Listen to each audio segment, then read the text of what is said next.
maybe you think, no, life isn't that hard. It's like, not only is it that hard, it's even harder than you think. So you're going to be tested, that's for sure. And if you have a sustaining meaning, then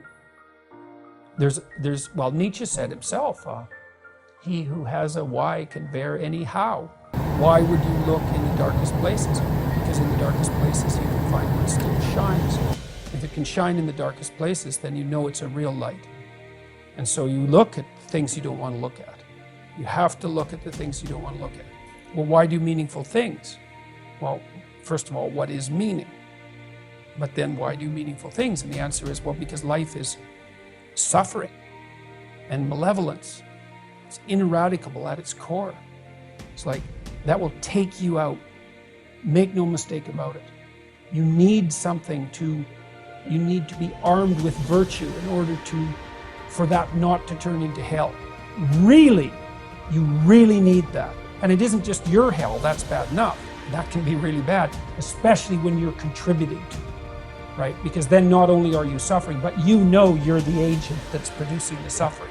And then maybe that's not just for you, it's like you're taking out your family. If you're really good at it, you're taking out large swaths of your community. That's hell. It's like, and that's real. And no one with any sense and any experience has any doubt that that's real. And then they all could easily think of how, even though it's already bad, you could make it way worse. Everyone knows that. So what's the bulwark against that? Nobility of purpose. That's it.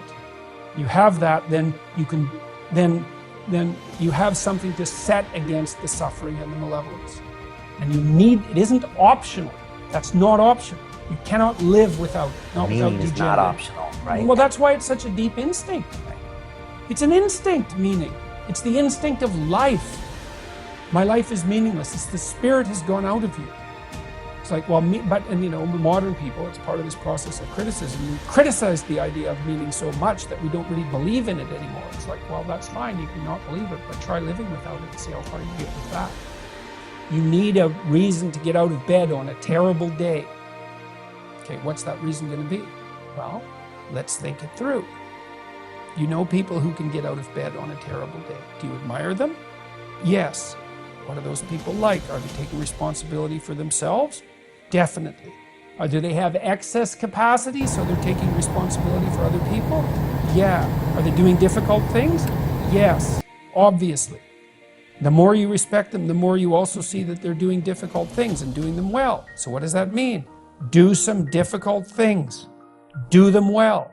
So pick up your goddamn burden and walk up the hill. Yep, I get it. And people do get it. And it's not surprising because that's the alternative to hell.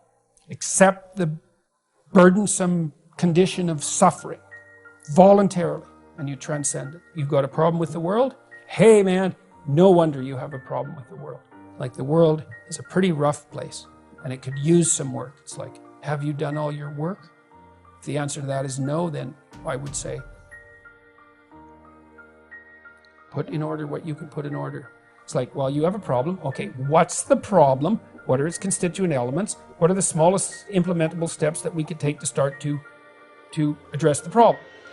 Implement the best plan that you have at hand. That's it. You'll learn. It won't be the right plan. It doesn't matter. You'll learn. Implementing that plan, you'll learn a whole bunch, and then the next plan you make will be better. Implement the best plan you have at hand. Don't remain in stasis. You get old way, way faster than you think. Time ticks away, man. Get at it. Get out there in the world. Have your adventure. Get the hell out there. Do something. Fail. Fail while you're trying. Then you'll learn why you failed. Then you won't have to fail again. It's like, aim at something and progress towards it. Then, be willing to change your aim because what the hell do you know? But aim at something. And then at least you're oriented. And you have to aim at something that you believe would be worth trying. So, yeah, get at it, man. Don't waste time.